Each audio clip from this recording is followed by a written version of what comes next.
आइए दोस्तों, आज मैं आपको बताने वाली हूँ। देखिए, गुरुवार का व्रत कब हमको शुरू करना चाहिए और कैसे हमको पूजन करना चाहिए, सारी विधि मैं आपको इस वीडियो के ज़रिए बताऊँगी। अगर मेरी जानकारी आपको अच्छी लगती है तो मेरे वीडियो को लाइक करिएगा, और अगर नए हैं चैनल में तो चैनल सब्सक्राइब कर लीजिएगा, क्योंकि पूजा पाठ की हर जानकारी मैं आपको अपने चैनल से देती रहूँगी। देखिए, अभी मार्गशीर्ष का महीना चल रहा है। इसमें अगर आपको गुरुवार का व्रत करना है तो आप शुरुआत कर सकती हैं।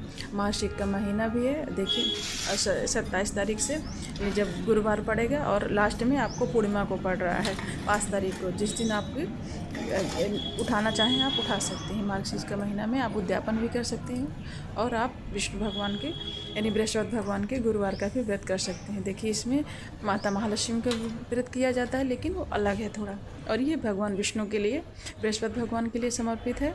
तो ये अलग, आप मार्गशीर्ष महीने में कोई भी व्रत, एकादशी हो या विष्णु भगवान का कोई भी पूजन आप उठा सकते हैं। तो इसलिए आप अगर सुबह जिस दिन आप व्रत करेंगे उस दिन आपको सुबह सवेरे यानी ब्रह्म मुहूर्त में उठ जाइए, यानी 6 बजे, सूरज निकलने से पहले तो उठ ही जाइए। अगर 4 बजे नहीं, उठने के बाद स्नानात करके जो भी जहाँ केला का वृक्ष है वहाँ आपको अच्छे से साफ़ सफाई कर लेनी है। देखिए, वैसे देव वृक्ष है, इसमें आपको गंदगी नहीं रखना, साफ़ सफाई करके फिर आप हल्दी से उसमें स्वास्तिक बना लीजिएगा, पाटा रखिएगा। पाटे में भगवान विष्णु की मूर्ति के लिए पीला आसन दे दीजिएगा। देखिए, गुरुवार के व्रत में हमको पीली ही वस्तुओं का विशेष, जैसे आज पीला कपड़ा है, भोग के लिए पीला प्रसाद है, फल है पीले का, क्योंकि भगवान बृहस्पति का पीला ही रंग है। जैसे भगवान सूर्य का लाल है, शनि का काला है, इसी तरह हर ग्रह का अलग अलग है।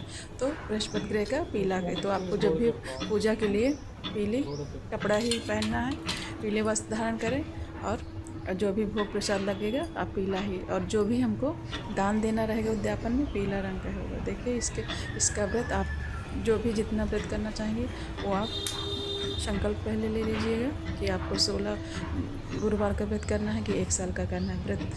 पहले ही गुरुवार को आपको संकल्प ले लेना है। फिर इसके बाद आपको कथा पढ़ना है। कथा पढ़ने के बाद जब आपका पूर्ण हो जाएगा 16 या 1 साल का, फिर बाद में आपको उद्यापन करना है। देखिए, पूजा के लिए आपको एक लोटा में, पीतल को या तांबा, उसमें जल भर लीजिएगा, एक चुटकी हल्दी डाल दीजिएगा, और उसमें पीला पुष्प डाल के हल्दी गुड़ डाल के उसी पाटा के पास रख लीजिएगा, ताकि ये आपका कलश रूप में हो जाएगा। जब आपका पूजन और कथा हो जाएगी, फिर आपको ये केले की जड़ में इसको जल देना है। अगर केला नहीं होगा आपके पास, शहर में है, तो तुलसी होगी, तुलसी में भी ओम नमो भगवते वासुदेव का मंत्र जाप करके इसको इसमें जल दे दीजिएगा। और उसमें जल देने के बाद फिर देखिए, जब आपका पूजन और प्रसाद में गुड़ और चने की दाल का ही प्रसाद बनता है, जो कि शाम को जब हम भोजन करते हैं एक समय, देखिए मीठा भोजन किया जाता है, उसमें आप ये प्रसाद ग्रहण करेंगे।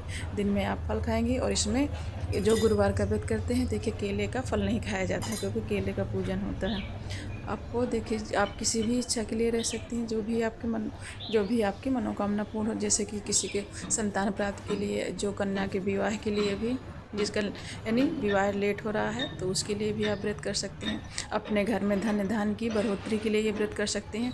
देखिए, आपका गुरु ग्रह खराब है, उसके लिए भी होता है। ये हर तरह से आप इसका व्रत कर सकते हैं पूजन, और इसके कुछ नियम भी हैं, मैं आपको बाद में बताऊँगी कि गुरुवार के व्रत जो बहनें करती हैं उनको कौन कौन से कार्य नहीं करने चाहिए। तो आपको इस तरीके से पूजन देख लीजिए। इसमें पीला चंदन हल्दी से भगवान विष्णु का पूजन होता है, और इसमें हमको चावल नहीं चढ़ाए जाते हैं। और इसी तरह केले का जड़ का भी, आपको केले का पूजन करके बाद में विधिवत पूजन करके अगर जनेऊ चढ़ा दीजिएगा। अगर जनेऊ नहीं है तो आप कलाई धागा चढ़ा दीजिएगा, यानी आपको केले के उस पेड़ में आपको बांध देना है, और भगवान को, विष्णु को भी वस्त्र रूप में थोड़ा सा कलावा अर्पित कर देना है। भोग प्रसाद जो भी मौसम का पीला फल मिलेगा आप चढ़ा दीजिएगा। केला देखिए विशेष है, कोई भी विष्णु भगवान का पूजन करेंगे तो आप केला ज़रूर चढ़ा दीजिएगा। इस तरह से आप पूजन करिएगा, कथा पढ़िएगा। अगर मेरी जानकारी अच्छी लगे तो मेरे चैनल को सब्सक्राइब और वीडियो को